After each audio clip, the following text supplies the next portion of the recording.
오늘 함께 나눌 말씀의 제목은 성령 충만한 예수 증인입니다. 다 같이 함께 따라합시다. 성령 충만한 예수 증인. 성령 충만한 예수 증인. 여러분, 예수 그리스도의 제자가 반드시 갖춰야 될 두 가지 필수적인 요소가 무엇인지 아십니까? 그것은 바로 성령과 증인입니다. 성령과 증인. 진짜 예수님의 제자라면 늘 항상 성령 충만해서 예수 그리스도의 증인된 삶을 살아야만 하는 것입니다. 여기서 한 가지 묻습니다. 누가복음의 저자는 누구죠? 맞아요. 누가죠? 의사 누가입니다. 오늘 본문인 사도행전의 저자는 또 누굽니까? 사도행전의 저자도 또 누가입니다. 누가복음이 예수님의 탄생과 사역, 십자가의 죽음과 부활을 기록한 책이라면 사도행전은 예수님의 승천과 성령 강림 이후의 제자들의 사역을 기록한 책이다 할 수 있습니다. 그러니까 사복음서는 주인공이 예수님이고 사도행전의 주인공은 제자들입니다. 그래서 사도행전이라고 하는 것이죠. 그런데 여러분,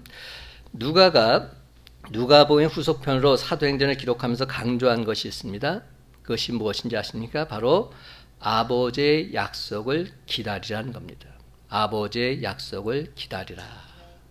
누가복음 마지막 장인 24장에서 예수님 제자들에게 이렇게 당부하십니다. 누가복음 24장 49절 말씀, 볼지어다 내가 내 아버지께서 약속하신 것을 너희에게 보내리니 너희는 위로부터 능력으로 입혀질 때까지 이 성에 머물라 하시니라.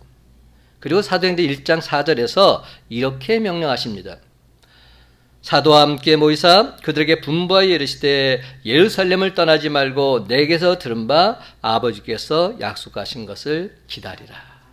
그렇습니다. 예수님께서는 아버지께서 약속하신 성령 제자들에게 반드시 보내주겠다고 하십니다. 그러므로 위로부터 능력으로 성령의 기름 부으심이 임할 때까지 이 성에 머물러 있으라고 하십니다. 결단코 예루살렘을 떠나지 말고 약속하신 것을 기다리라고 하십니다. 그렇다면 왜 하필 예루살렘일까요?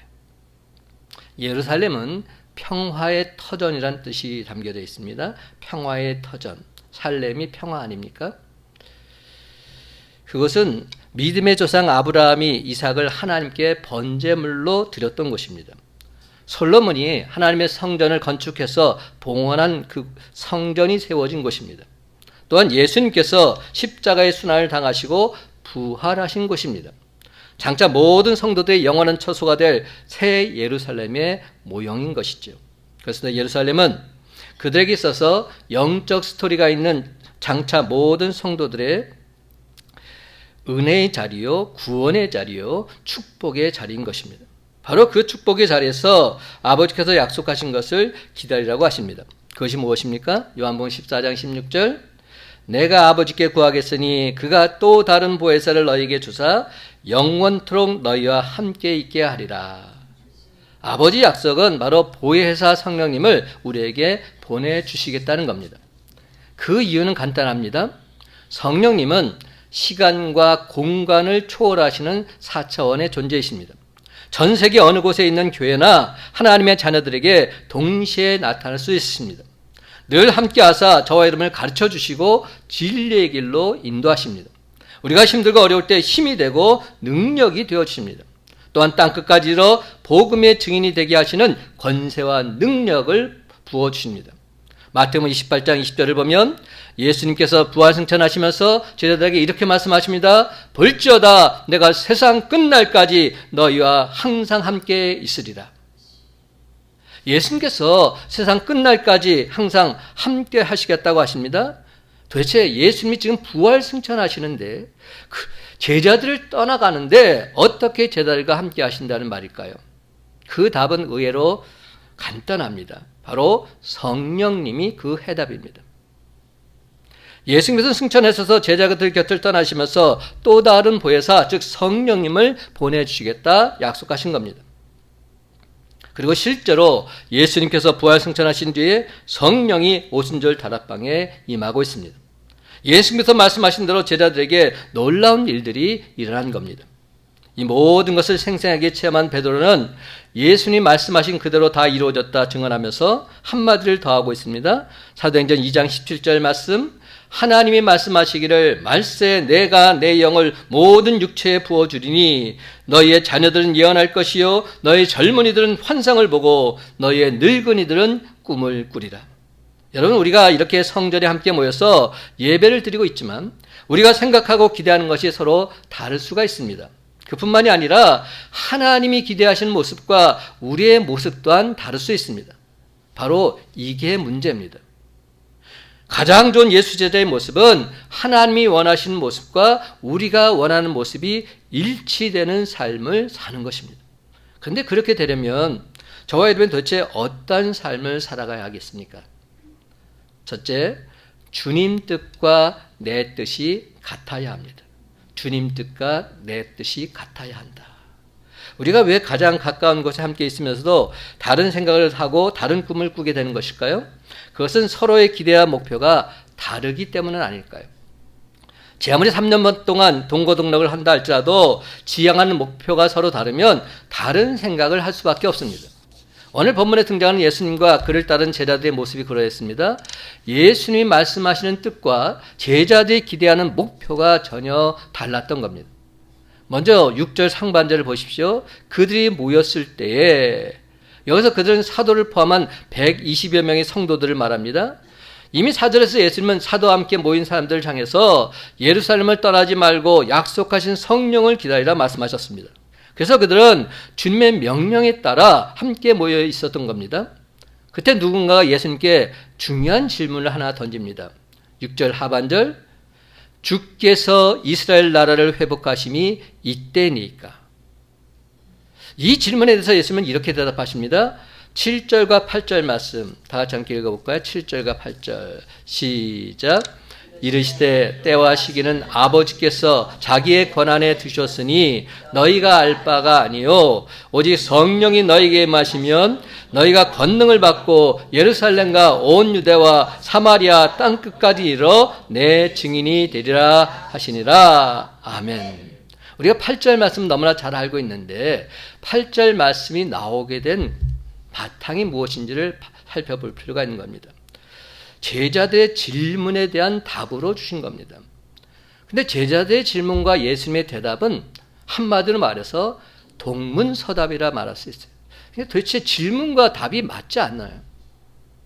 여기서 우리는 예수님의 기대와 제자들의 기대 사이에 분명한 차이가 있음을 알 수 있습니다. 지금까지 예수님의 관심은 어디에 있었을까요? 하나님 나라의 회복에 있었습니다. 예수님은 공생의 사역을 시작하시면서 제일 먼저 뭐라고 말씀하셨습니까? 회개하라, 하나님 나라가 가까이 왔다. 회개하라, 천국이 가까이 왔다. 이 말씀을 하셨습니다. 그렇습니다. 예수님의 관심은 하나님이 다스리시고 통치하시는 하나님 나라를 세우는 것, 이것이 목적이셨습니다. 그런데 제자들의 관심은 달랐습니다. 그들은 이스라엘 나라의 회복에 관심이 있었던 겁니다. 당시 이스라엘은 로마의 통치 아래에서 고통을 당하고 있었습니다. 제자들은 예수님 정도의 능력이라면 얼마든지 로마 황제의 힘과 권력을 이길 수 있었다고 믿었습니다. 예수님을 당연히 압제당하고 고통받는 이스라엘 민족을 해방시켜줄 그런 메시아로 여겼던 겁니다. 지금까지 제자들은 예수님으로 말미암아 이스라엘 민족이 해방될 그날만을 학수고대하고 기다렸습니다. 따라서 예수님께서 승천하시기 바로 직전, 바로 이 순간이야말로 로마의 정치적 압제로부터 해방될 마지막 기회다, 이렇게 믿었던 겁니다. 그래서 이 질문을 주고 있는 겁니다. 지금까지 제자들은 예수님으로 말미암아 이스라엘 민족이 해방된다는 말을 기다렸는데 지금 예수님께서 지금 떠나가시려고 하는 그런 마지막 순간이 되니까 제자들은 묻지 않을 수 없었던 것이죠. 사랑하는 성도 여러분, 지금 예수님과 제자들은 한마디로 말해서 전혀 다른 꿈을 꾸고 있는 상태인 겁니다. 그렇다면 예수님과 제자들 사이에 이런 엄청난 관점의 차이가 발생한 이유가 무엇일까요? 그것은 서로의 초점이 맞지 않았기 때문입니다. 여러분, 제가 다른 건 좀 등한시해도 이 안경은 굉장히 중요시합니다. 왜냐하면 설교자가 이 눈이 침침하면 안 되기 때문에. 그래서 제가 거금을 들여서 이 안경을 알을 바꿨어요. 왜냐하면 이것이 정말 중요하기 때문에. 초점이 맞지 않으면 말씀을 읽고 전하는데 너무나 힘들고 어렵기 때문에. 우리가 안경을 쓰는 이유는 눈과 사물 사이에 초점이 맞지 않기 때문에 쓰는 겁니다. 안경의 목적은 초점을 맞추는 것입니다. 예수님의 초점은 하나님 나라의 회복인 반면에 제자들의 초점은 이스라엘 나라의 회복에 있었습니다. 그러므로 오늘날 우리들의 신앙생활에 있어서 초점을 잘 맞추어야 합니다. 예수님의 제자들처럼 결정적인 순간에 딴소리를 하면 얼마나 낭패스러운 일입니까? 그렇다면 제자들이 왜 초점을 맞추지 못했을까요? 근데 여러분, 이 일은 어느 정도 이미 예견된 일입니다. 예수님께서 십자가를 지시기 위해서 예루살렘에 올라가시면서 제자들에게 다시 한번 앞으로 일어날 일에 대해서 예고하십니다. 마가복음 10장 32절 34절을 보게 되면 예수님은 능력과 침뱉음과 채찍에 맞아서 죽임을 당하시고 사흘 만에 다시 살아날 것을 말씀하십니다. 근데 그 말을 듣고 있던 제자들 중에서 세베대의 아들 야고보와 요한이 뭐라고 말하고 있는지 아십니까? 예수님께 자기들이 원하는 것을 들어달라고 이렇게 요청합니다. 마가복음 10장 37절, 주의 영광 중에서 우리를 하나는 주의 우편에 하나는 좌편에 앉게 하여 주옵소서. 지금 예수님께서는 십자가 고난을 당해서 죽으시겠다고 말씀하시는데 지금 제자들은 딴 생각을 하고 있는 겁니다. 주의 영광 중에 우리를 하나는 주의 우편에 하나는 주의 좌편에 앉게 해달라고 말합니다. 무슨 말입니까?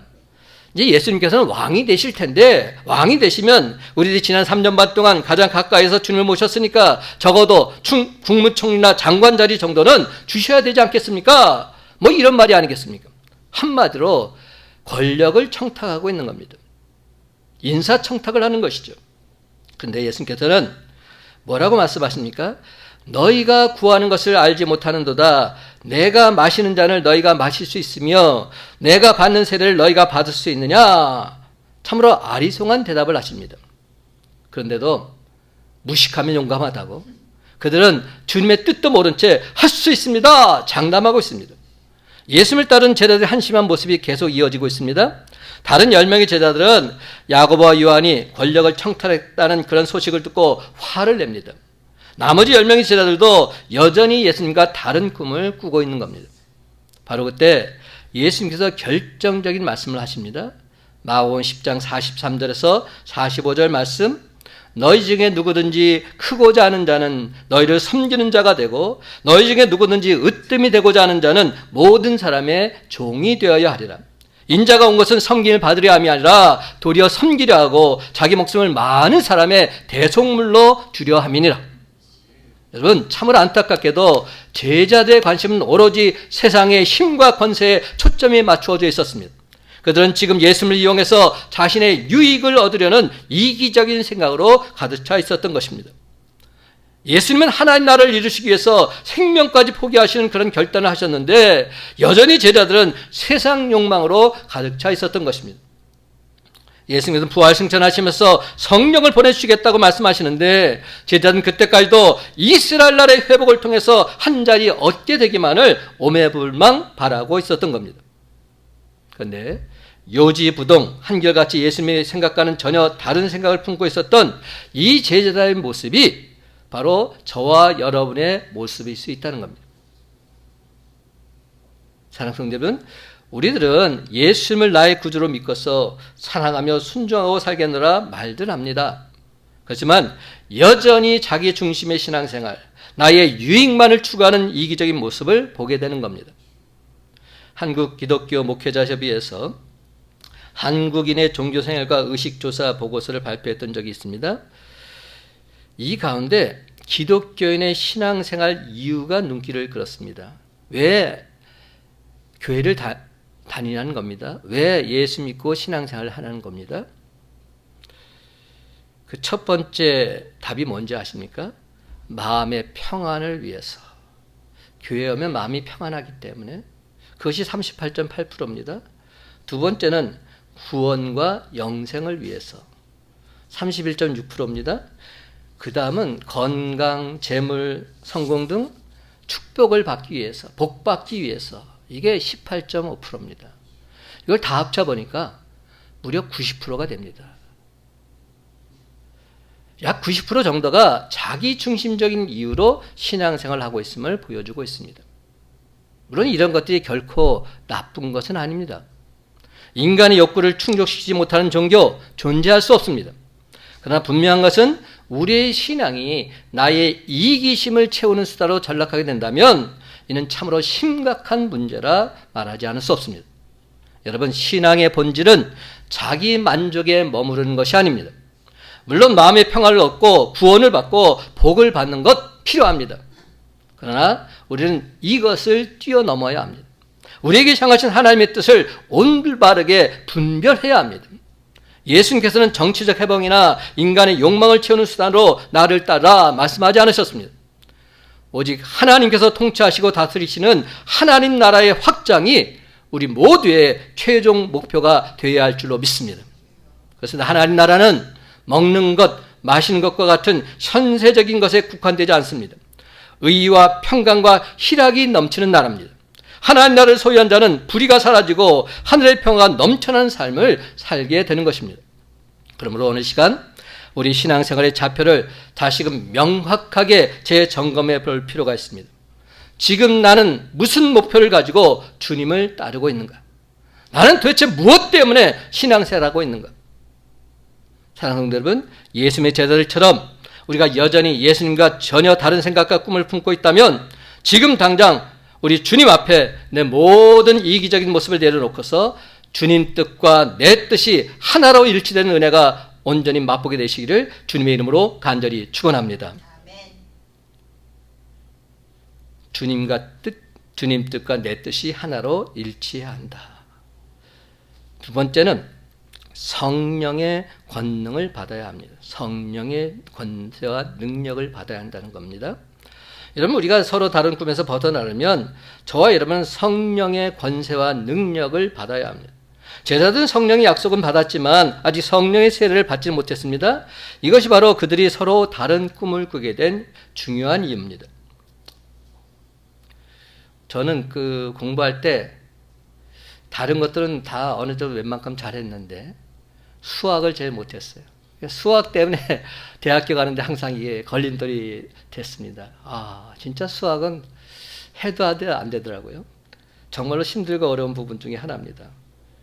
수학 문제의 정답을 아는 것과 그 문제를 푸는 것은 크나큰 차이가 있습니다.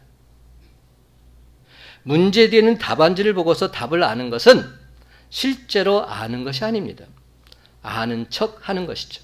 근데 제가 항상 뭐가 문제였냐면 문제를 풀다가 잘 안 풀리면 해답지부터 먼저 봤던 기억이 나요. 그러니까 그 문제가 풀릴 수가 없는 겁니다. 그때는 아는 것 같은데 조금 비슷한 문제가 나오면 또 못 푸는 겁니다. 계속 걸리는 거죠.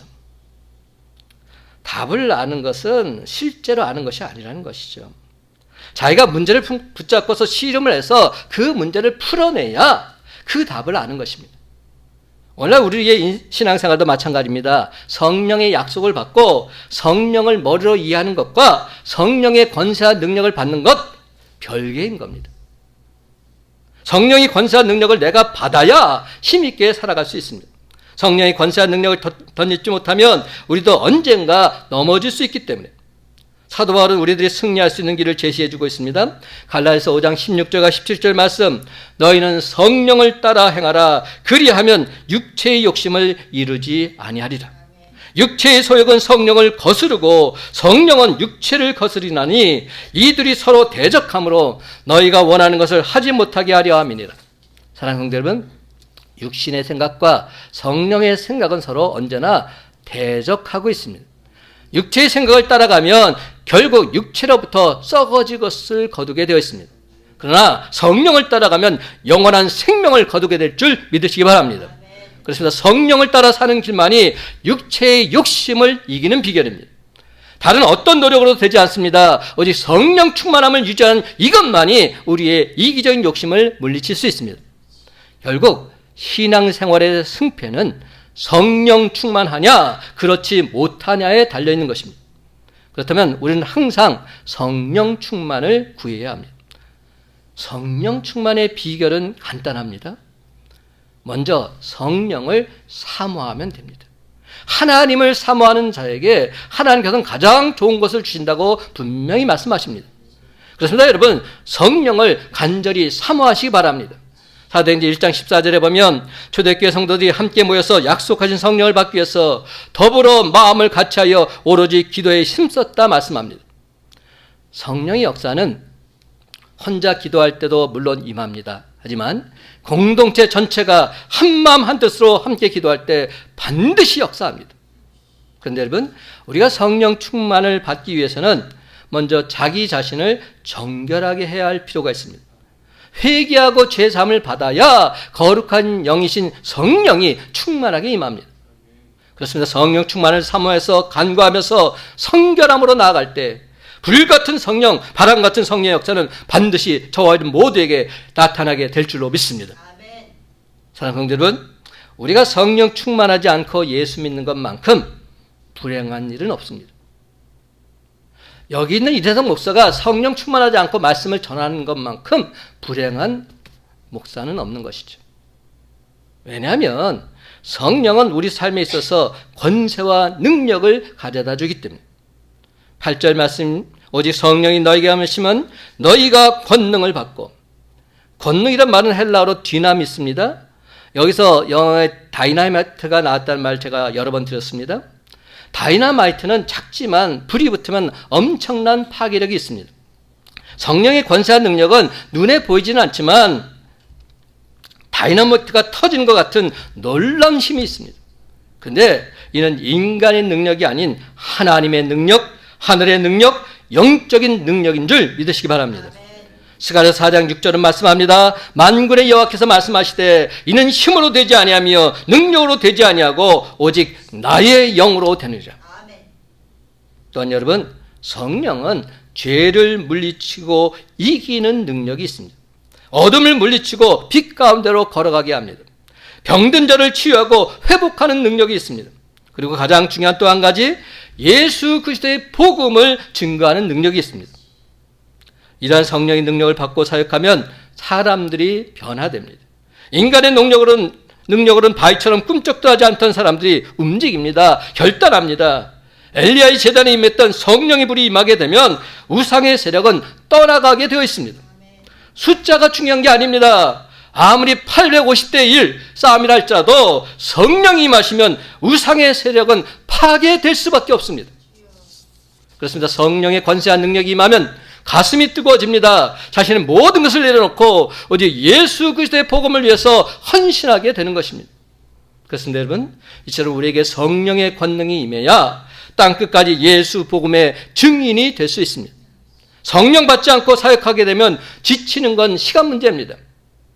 금방 실증이 나고 인간의 방법이 앞서게 됩니다. 그러나 성령 충만하면 끝까지 달려갑니다. 사도 바울처럼 주를 위해서라면 목숨까지도 바치게 되어 있습니다. 그럼 여러분, 날마다 성령 충만을 사모하시기 바랍니다. 늘 항상 끼어서 간절한 마음으로 하나님께 기도하시기 바랍니다. 하나님께서는 간절히 사모하는 자에게 성령의 능력 또한 누르고 넘치도록 부어주실 줄로 믿습니다. 사랑하는 성도 여러분, 이처럼 성령의 기름 부으심이 차고 넘쳐날 때 우리는 헛된 욕망이 아닌 성령의 권세와 능력으로 험한 이 세상 넉넉히 이길 수 있습니다. 그래서 마침내 성령 충만한 하나님의 은혜와 복이 저와 여러분 모두에게 강권적으로 임하시기를 예수님의 이름으로 간절히 축원합니다. 마지막 세 번째, 성령 충만했다면 하늘 비전을 품고서 힘차게 달려가야 합니다.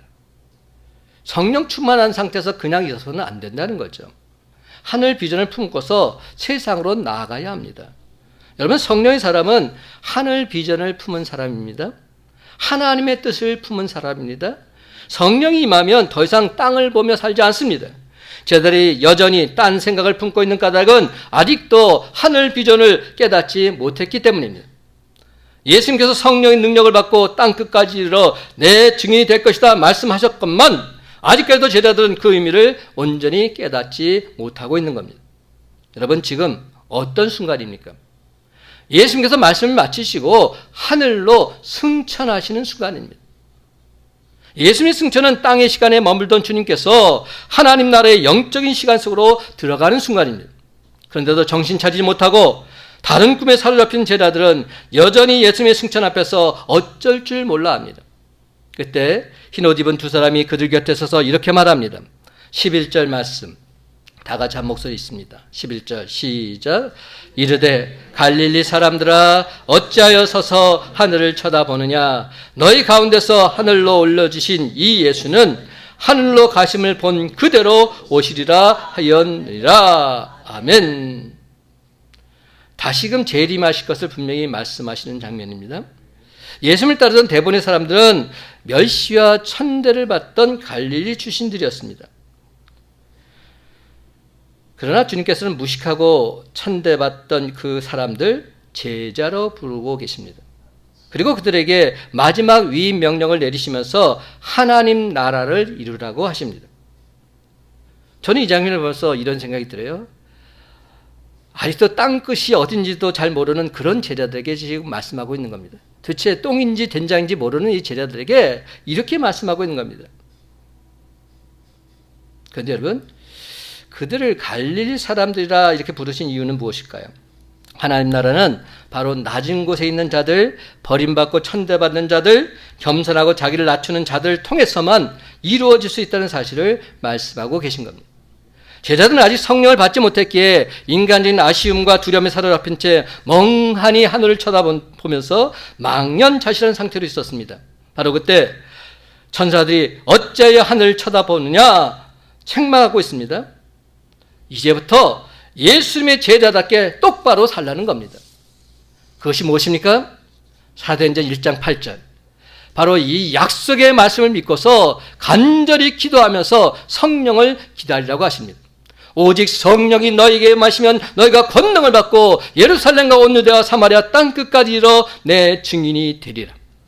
여러분, 되라가 아닙니다. 되리라입니다. 될 것이다.